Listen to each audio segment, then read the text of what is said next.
ஆண்டவருடைய பரிசுத்த நாமத்திற்கு மகிமை உண்டாவதாக. இந்த நாளிலும் குயவனின் கூடாரங்கள் ஊழியங்கள் மூலமாக உங்கள் அனைவரையும் சந்திப்பதிலே ஆண்டவராகிய இயேசு கிறிஸ்துவின் நாமத்திலே உங்களை வாழ்த்துவதிலே மிகுந்த மகிழ்ச்சி அடைகிறேன். அல்லேலூயா. இந்த நாளிலும் எபேசியருக்கு எழுதின நிருபம் 3வது அதிகாரம், பரிசுத்த பவுலடியார் எபேசியருக்கு எழுதின நிருபம் 3வது அதிகாரம் 20வது வசனத்திலே இவனமாக சொல்லுகிறார், நாம் வேண்டிக் கொள்வதற்கும் நினைப்பதற்கும் மிகவும் அதிகமாய் நமக்குள்ளே கிரியை செய்கிற வல்லமையின்படியே நமக்கு செய்ய வல்லவராகிய அவருக்கு என்று. கிறிஸ்துவுக்குள் பிரியமானவர்களே, நம் ஆண்டவர் எப்படிப்பட்டவர் தெரியுமா? நாம் வேண்டிக் கொள்வதற்கும் நினைப்பதற்கும் மிகவும் அதிகமாக நமக்குள்ளாக கிரியை செய்கிற வல்லமையின்படியே நமக்கு செய்ய வல்லவர் என்று பார்க்கிறோம். ஒரு சின்ன சம்பவத்தின் மூலமாக இதை நான் விளக்க வாஞ்சிக்கிறேன்.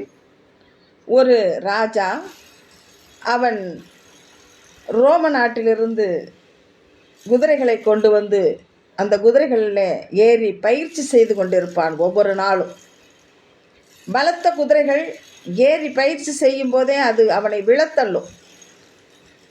தான் கீழே விழுந்து விடாதபடி ஒரு 10 சோல்ஜரை என்ன பண்ணுவான், பின்னாடியே ஓடி வர சொல்லுவான்.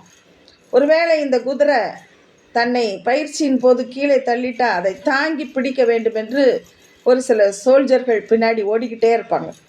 ஒரு முறை ஒரு பலத்த குதிரையிலே ஏறி அவன் பயிற்சி செய்து கொண்டிருக்கும் போது அந்த குதிரை அவன் கீழே விழத்தள்ளுகிறது.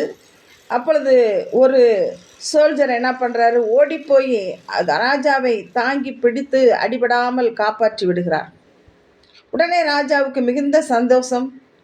அந்த சோல்ஜரை பார்த்து சொல்கிறான், நீ போய் அரண்மனையிலே போய் பொற்காசு வாங்கிக்கொள் என்று சொல்லுகிறான். இந்த சோல்ஜருக்கு மிகுந்த சந்தோஷம். தன் மனைவி இடத்துல வந்து சொல்லுகிறான், ராஜா அரண்மனையிலே போய் என்னை பொற்காசு வாங்கிக்கிட சொல்லுகிறார் என்று. உடனே கணவன் மனைவியுமாக சேர்ந்து பேசுகிறாங்க. நம்ம பிள்ளைங்களை படிக்க வைக்கணும், நம்மளுக்கு ஒரு வீடு வேணும், ஒரு சின்ன தோட்டம் வேணும், ஒரு 50 பொற்காசு இருந்தால் நம்மளுடைய தேவைகள் எல்லாம் சந்திக்கப்படும் என்று சொல்லி பேசி முடிவு செய்கிறார்கள். உணவுகளை கட்டி கையிலே கொடுத்து, நீ தலைநகரத்திற்கு போ, அங்கே போய் ராஜாவை சந்தித்து அங்கே பொற்காசை கேட்டு வாங்கி கொண்டு வா என்று சொல்லி மனைவி அனுப்புகிறாள். இவனும் புறப்பட்டு போகிறான். ராஜாவினுடைய தலைநகரத்திற்கு போகிறான். அந்த தலைநகரை பார்த்த உடனே அவனுக்கு ஆச்சரியமாக இருக்கிறது. இவ்வளோ பெரிய பட்டணத்தில் என் ராஜா இருக்கிறார். எங்கு பார்த்தாலும் கடைகள், விலை உயர்ந்த பொருட்கள், எவ்வளவு ரோடுகள், எவ்வளவு சாலை வசதிகள், இவ்வளோ பெரிய பட்டணம், இந்த தலைநகரத்தில் என் ராஜா இருக்கிறார் என்று ஆச்சரியப்படுகிறான். அப்படியே உள்ளே போகிறான். அங்கே அரண்மனை பார்க்கிறான். அந்த பிரம்மாண்டமான அரண்மனையை பார்க்கும்போது என் ராஜா இவ்வளோ பெரிய அரண்மனையில் இருக்கிறார். ஆச்சரியத்தோடு உள்ளே போகிறான். அங்கே ராஜ தர்பார். இந்த தர்பாரை பார்க்க பார்க்க அவனுக்கு ஆச்சரியமாக இருக்கிறது.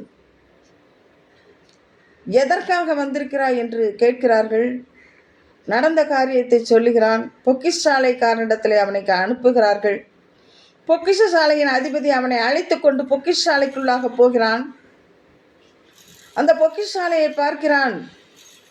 அங்கே விலை உயர்ந்த வைரம், வைடூரியம், தங்கம், எத்தனையோ ராஜாக்களை வென்ற மணிமுடிகள் குவியல் குவியலாக அதை பார்க்கும்போது இவனுக்கு ஆச்சரியமாகிறது. பொக்கிஷாலைக்காரன், உனக்கு எத்தனை பொற்காசுகள் வேண்டும் என்று கேட்கிறான். எனக்கு 500 பொற்காசுகள் வேண்டும் என்று சொல்லுகிறான். பொக்கிஷாலைக்காரன், 100 பொற்காசு வரைக்கும் கொடுப்பதற்கு தான் எனக்கு அனுமதி. நீ எதற்காக 500 கேட்கிறாய், என்ன செய்தாய் என்று கேட்டபோது நடந்த காரியத்தை சொல்லுகிறான். நீ வா, ராஜாவினிடத்தில் 500 கொடுக்க வேண்டுமென்றால் ராஜாவினுடைய அனுமதி வேண்டும் என்று சொல்லி அங்கே போகிறான். அழைத்து கொண்டு ராஜா கேட்கிறார், நீ எதற்காக 500 கேட்கிறாய்? ஏதோ கீழே உழப்போன என்னை பிடிச்சிக்கிட்டேன், ஒரு 50 100 கேட்க வேண்டியது தானே.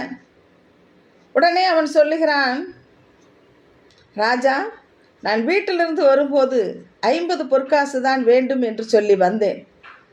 ஆனால் என் ராஜாவினுடைய தலைநகரம், என் ராஜாவினுடைய அரண்மனை, என் ராஜாவினுடைய தர்பார், என் ராஜாவினுடைய பொக்கிஷாலை எவ்வளவு பெரியது! எத்தனை வேந்தர்களை வென்று அவர்களுடைய மணிமுடியை வைத்திருக்கிறீர்!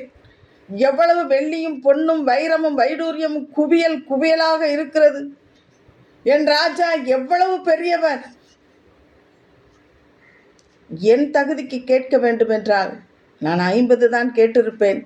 நான் என் தகுதியை பார்த்து கேட்கவில்லை ராஜா, உம்முடைய தகுதி, அதை வைத்து நான் கேட்கிறேன் என்று சொன்ன உடனே ராஜாவுக்கு மிகுந்த மகிழ்ச்சி ஏற்பட்டது. 500 என்ன, 5000 பொற்காசு அவனுக்கு கொடுங்கள் என்று சொன்னாராம். ஹல்லேலூயா. கிறிஸ்துவுக்குள் பிரியமானவர்களே, உலக பிரகாரமான ஒரு ராஜா தன்னை உயர்த்தி பேசும்போது இவ்வளவு மகிழ்ச்சியாக இருக்கிறார் என்றால், இந்த அண்ட சராசரங்களையும் படைத்தவர், உலகமும் உலகத்தின் நிறைவும் அவருடையது என்று நாம் பார்க்கிறோம். சகல ஜீவராசிகளுக்கும் பகிர்ந்து கொடுக்கிற ஆண்டவர், அந்த மேன்மையான அந்த சர்வ வல்லமையுள்ள தேவன் உன்னதங்களிலிருந்து வந்த அருணோதயம் நம்மை சந்தித்ததல்லவா? அந்த சர்வ வல்லமையுள்ள தேவனை ஒவ்வொரு நாளும் நாம் எப்படி உயர்த்த வேண்டும், எவ்வளவு மகிமைப்படுத்த வேண்டும், அந்த விசுவாசம், அந்த நம்பிக்கை அவரை உயர்த்த உயர்த்த உயர்த்த நாம் வேண்டிக் கொள்வதற்கும் நினைப்பதற்கும் மிகவும் அதிகமாய் நமக்குள்ளே கிரியை செய்கிற வல்லமை. நம் ஆண்டவர் பெரியவர், அவரால் முடியாதது ஒன்றுமில்லை என்று சொல்லி அந்த கிரியை செய்கிற வல்லமையின்படியே அவர் நமக்கு செய்ய வல்லமை உள்ளவராய் இருக்கிறார் என்பதை நாம் உணர்ந்து கொள்வோம். கண்களை மூடுவோம், பரிசுத்தமான தேவனை நோக்கி பார்ப்போம். நல்ல பிதாவே, இந்த நாளிலும் தகப்பனே, ஜெபிக்கிற ஒவ்வொரு பிள்ளைகளுக்கும், தன்னை அர்ப்பணிக்கிற ஒவ்வொரு பிள்ளைகளுக்கும் நீர் அப்பா போதுமானவராய் இருப்பீராக.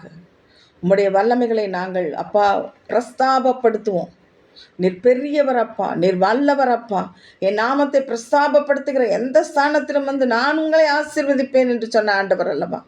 உண்மை நாங்கள் பிரஸ்தாபப்படுத்த எங்களை ஆசீர்வதித்து மேன்மைப்படுத்த நீர் ஒருவரே போதுமானவராய் இருக்கிறீர். உம்முடைய அன்பின் கரத்தில் எங்களை தாழ்த்துகிறோம், இயேசுவின் மூலம் பிதாவே. ஆமேன். அல்லேலூயா. God bless you. கர்த்தர் உங்களை ஆசீர்வதிப்பாராக. ஆமேன்.